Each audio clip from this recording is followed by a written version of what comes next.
থেকে ইলিশ মাছ ধরে নিয়ে আসতো, এক বাড়িতে রান্না করলে বাকি পুরো এলাকায় ওই ইলিশ মাছের ঘ্রাণ ছড়ায় যেত।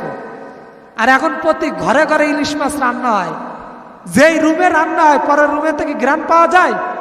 কি বলো, পাওয়া যায়? আগে একটা তরকারি রান্না করলে কত মজার ঘ্রাণ পাওয়া যেত, এখন কি সেটা পাওয়া যায়? পাওয়া যায় না।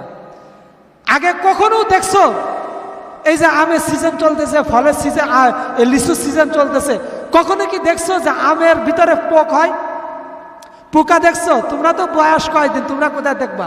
আমার এই 30 বছর বয়স আমি দেখি নাই, কিন্তু এই 3-4 বছরে দেখা যায় কি আমের ভিতরে কি হয়? পোকা হয়। আমের ভিতর কি হয়? পোকা হয়। লিচুর ভিতরে কি হয়? পোকা হয়। এর কারণ কি? কারণ একটাই, বরকত উঠে গেছে। বরকত উঠে গেছে, যার কারণে আম খাইতে আমরা কি করি? ভয় পাই। আম কাটলে আগে দেখি যে আমের ভিতর কি আছে, পোক আছে কিনা, এটা দেখে নি।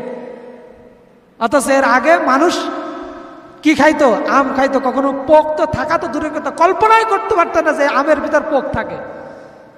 আমের ভিতর পোক থাকে, অথচ আমের ভিতর কি পোক ঢোকে?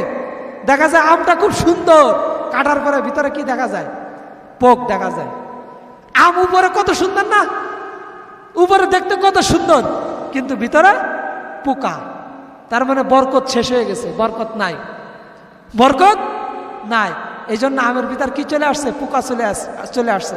আগে লিচুর ভিতর কখনো কল্পনা করে যে এত সুন্দর লিচু দেখলে কত সুন্দর লাগে, কিন্তু ভিতরে যখনই চামড়া চুলা যায় তখনই কি হয়ে যায়? আর কি নাই, ওর ভিতর পোকা ভরা হয়, তার খাইতে আর ভালো লাগে না। সাদা পোকা কিরবির কিরবির করে না? তো কি এই বছর তোমরা লিচু খাও নাই? তাহলে দেখো না যে লিচু, অধিকাংশ লিচু বুটার দিক থেকে ছুললেই, চামড়া উঠাইলেই দেখে যে ওইখানে যে খালি জায়গাটা ওইটার ভিতর কি পোকা ভরা। এই জন্য আল্লাহ রাব্বুল আলামিন আমাদের আমলের কারণে, আমাদের বদ খাসলতের কারণে, গুনাহের কারণে আল্লাহ রাব্বুল আলামিন বরকত উঠাইয়া দিয়েছে। প্রত্যেকটা ফলের দিকে দেখো, কোনো ফলে বরকত নেই। তুমি যে খাইবা, ফলে যে একটা মিষ্টি আছে, ওই মিষ্টিটা নাই, ওই মিষ্টিটা নেই, মিষ্টি শেষ হয়ে গেছে। এর জন্য আমরা অনেক সময় আল্লাহ তাআলাকে দায়ী করি, নাউজুবিল্লাহ। আল্লাহ তাআলা স্পষ্ট বলতেছেন সূরা রুমের ভিতর, যাহারাল ফাসাদ ফিল বাররি ওয়াল বাহরি বিমা কাসাবাত আইদিন নাস।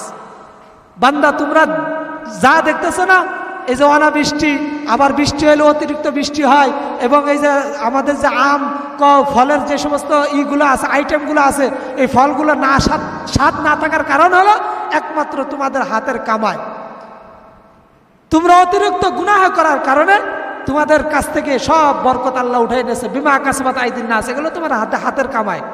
আল্লাহ রাব্বুল আলামিন তোমাদেরকে এগুলো দেওয়ার জন্য আমাকে আপনাকে কি করে নাই? সৃষ্টি করে নাই।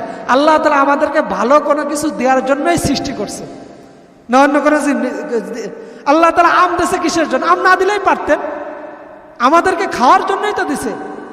আমরা এই আমটা খেয়ে আমাদের স্বাস্থ্যটা ভালো করার জন্যই তো আম দিয়েছে, নাহলে তো পৃথিবীতে আরো অনেক ফল ছিল, আল্লাহ তাআলা ওইগুলো আমাদের জন্য হালাল করে না কেন? মাকাল ফল নাম শুনছো, দেখতে কত সুন্দর না, কিন্তু আল্লাহ তাআলা ওইটা আমাদেরকে খাওয়ার জন্য বানান না, অথচ দেখতে কত সুন্দর।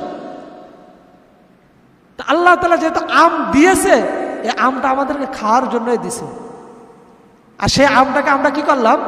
নষ্ট করে দিলাম।